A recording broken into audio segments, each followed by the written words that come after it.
C'est une vie de star dont il a longtemps rêvé.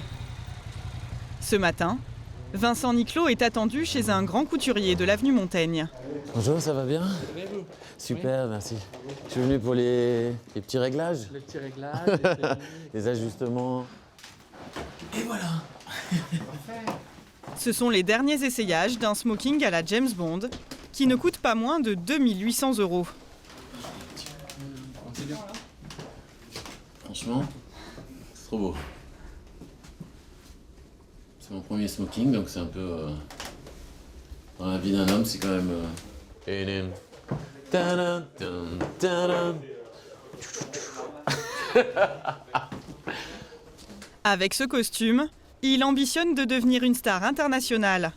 Dans quelques jours, il part à la conquête du public russe.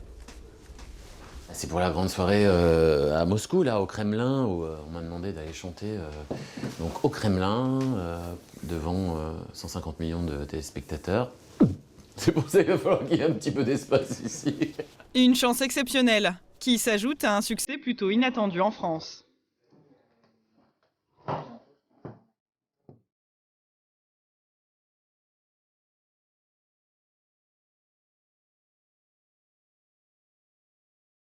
Depuis quelques semaines, Vincent Niclot caracole dans les hit-parades avec un drôle de mélange. Accompagné par les chœurs de l'Armée Rouge, ce beau gosse à la voix de ténor interprète cette chanson aux intonations religieuses.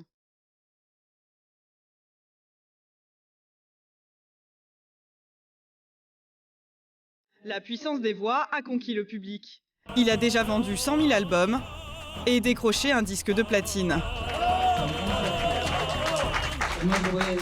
Une revanche pour cet homme de 37 ans. C'est une grande fierté pour moi aujourd'hui de voir ça et de vous le présenter, parler devant vous tous, parce que voilà. C'est un long parcours, semé d'embûches, de réussite et quand même pas mal d'embûches. Un petit Français quasiment inconnu qui réussit à annexer les chœurs de l'Armée Rouge. On n'avait jamais vu ça. Au départ, c'est l'histoire d'un jeune homme qui cherche à percer dans la chanson depuis 20 ans. Ça va, Monette? Ça va, mon chéri? Sa mère peut en témoigner. Tout petit, son fils avait déjà le goût de la scène, comme lors de ce spectacle de maternelle. Mais oui, c'était le French Cancan, c'était... Alors attends, je suis où, moi? Bah c'est toi là. Oh, tu prenais ton rôle très au sérieux. Et oui, déjà, voilà, mon premier rôle, Voilà. garçon de café. Père, en fait, Et c'est son père qui l'initie au chant. Patron d'une petite entreprise, il était aussi musicien. Il est là. Il se produisait tous les week-ends dans les bals populaires. Voilà, c'est mon père qui est là au centre, avec son sax. Et ça a pas mal marché. À 18 ans, Vincent en est sûr, il veut devenir chanteur. Mais quand il arrête la fac pour se lancer dans une carrière artistique, sa mère est très inquiète. Il y a tellement d'artistes qui ont du talent souvent et qui ne percent pas. Il m'a dit, maman, je te promets, un jour j'y arriverai et tu seras fière de moi. Pardon. Avant de rassurer complètement sa mère, le chemin a été long. Sa vie professionnelle commence à Saint-Tropez, où il passe des vacances, juste après avoir abandonné ses études. Il est repéré là-bas par une agence de mannequins et enchaîne les campagnes de pub.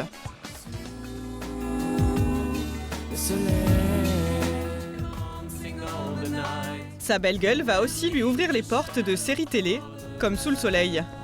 Dans 4 épisodes, il joue un producteur de musique au charme irrésistible. De rien. On est là pour bosser. Que pour bosser. D'accord. Mais il n'abandonne pas ses ambitions dans la musique. C'est caché, il les investit dans des cours de chant. Et son acharnement va finir par payer. Après quelques participations à des comédies musicales, en 2001, il décroche le rôle principal dans Roméo et Juliette. 200 représentations partout en France, devant 500 000 personnes. Mais ça ne lui permet pas d'imposer son nom pour autant. En 2006, son premier album solo passe complètement inaperçu. Encore. Infatigable, il ne renonce pas et continue à travailler sa voix. La la la la. 2 fois par semaine, il fait venir chez lui son maître de chant.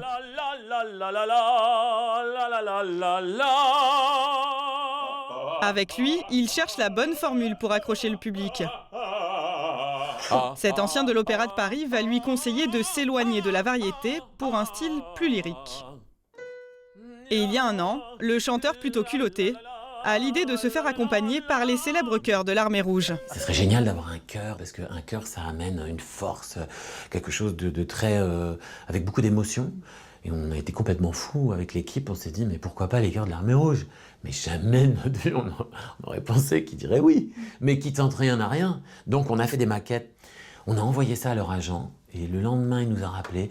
1 semaine après, on avait un rendez-vous, et on est sorti du rendez-vous avec un oui. 3 semaines après, j'étais à Moscou pour enregistrer avec eux. Voilà, c'est un conte de fées, vraiment. L'album sorti il y a 2 mois en France rencontre donc un grand succès chez nous. Mais avec ce disque, Vincent veut également triompher en Russie, comme d'autres stars françaises, telles que Patricia Cass, Lara Fabian ou Mireille Mathieu. Et il veut faire du grand concert de Moscou auquel il est invité une rampe de lancement. Nous sommes le 7 novembre, dans 3 jours, il va chanter au cœur du Kremlin. Je réalise toujours pas, même si je suis devant, là, voilà, j'ai l'impression qu'on est venu faire un petit voyage touristique, voilà. Je pense que je vais vraiment me prendre une claque quand je vais faire les répétitions sur scène, sur cette scène-là, voilà. C'est vraiment le moment où je crois que je vais commencer à réaliser ce qui m'arrive. En attendant, il rejoint les dirigeants des chœurs de l'Armée Rouge pour une petite fête de retrouvailles. Colonel! Le colonel s'occupe de l'administration. Général! Le général est chef d'orchestre. Ça va bien? C'est le big boss. Big star.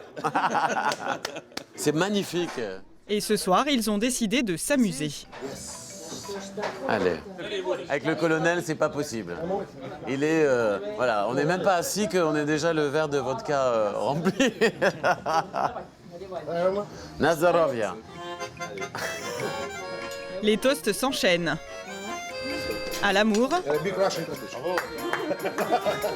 à l'amitié franco-russe, à la réussite. Mais au 4e verre, Vincent n'arrive plus à suivre. Il trinque à l'eau. Il faut savoir ruser un petit peu parce que sinon on ne tient pas. J'ai noyé le problème. Après le show, si je suis fier de moi et que tout le monde est fier de moi, là, ce sera nos limites. Mais en attendant, je suis déjà en mode, je me prépare pour le samedi soir. Les choses sérieuses commencent dès le lendemain, 8h. Après une nuit courte, Vincent arrive à l'Académie des chœurs de l'Armée Rouge, en plein centre de Moscou. Waouh, c'est génial d'être là. Une grande institution placée sous le patronage de Lénine, le père de la révolution russe. Как дела, colonel? Bien. Ah, super. Go sleep. Chut-chut de sommeil, hein? Derrière leurs airs officiels, les chœurs de l'Armée Rouge sont une grande entreprise de spectacle. Il y a 350 artistes, danseurs, chanteurs, musiciens.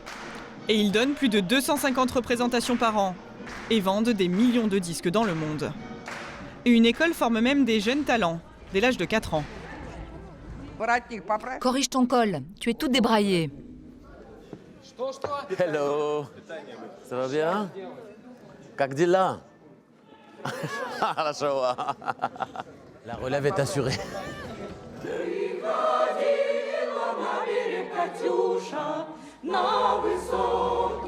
Avec ses héritiers d'une vieille tradition, Vincent Niclot réussira-t-il à conquérir le public russe?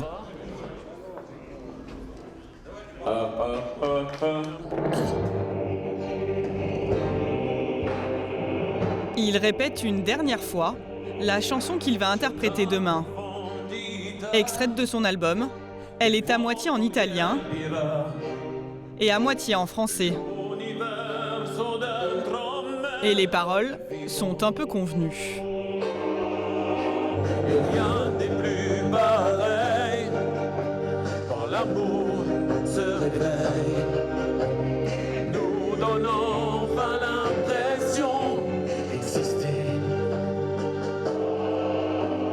Cette version très variété française est-elle le bon choix? Le grand jour est arrivé. Le spectacle va avoir lieu dans l'enceinte du Kremlin, le palais présidentiel. Il abrite un immense palais des congrès, transformé en salle de spectacle de 6000 places. À son arrivée, Vincent est un peu intimidé. Ça met la pression. C'est une immense scène. C'est immense. Et très profonde aussi. Et il va avoir la surprise de découvrir qu'il n'est pas le seul invité étranger. Dans les loges, il tombe sur un monument de la chanson française, Bonjour, chanter. qui est aussi une superstar locale, Bonjour. Mireille Mathieu. C'est magnifique, avec le cœur de l'armée rouge. C'est une salle mythique, c'est extraordinaire de chanter. Vous avez chanté souvent là-bas? Il y a une semaine, je chantais. Ici, c'était... Et vous savez à peu près combien de fois vous avez chanté là-bas? Plusieurs fois, oui. Ouais, c'est ça. J'ai commencé à l'époque de l'URSS en 1967. Le public ne m'a jamais oublié. Il y a entre le public russe et moi une grande histoire d'amour, vraiment, très grande. Voilà, je vais faire comme ça, voilà, c'est plus sympathique. Ok, c'est gentil, merci. Comme elle, Vincent aimerait bien réussir ici. Mais il ne faut pas rater cette première marche. Quelques minutes avant d'entrer en scène, Vincent s'échauffe la voix et préfère rester seul. Dernier moment de concentration avant de se présenter devant 150 millions de téléspectateurs. Vincent Niclot.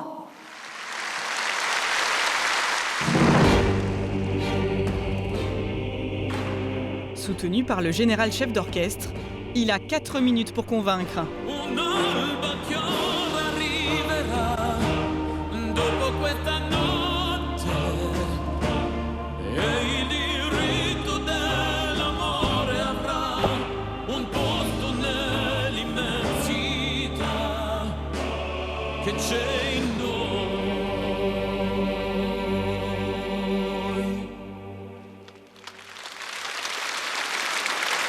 Vincent Niclot. Спасибо большое. You have a great voice. Thank you so much. Le public applaudit et le colonel des Chœurs de l'Armée Rouge est prêt à l'embrasser sur la bouche. Apparemment, ça leur a plu.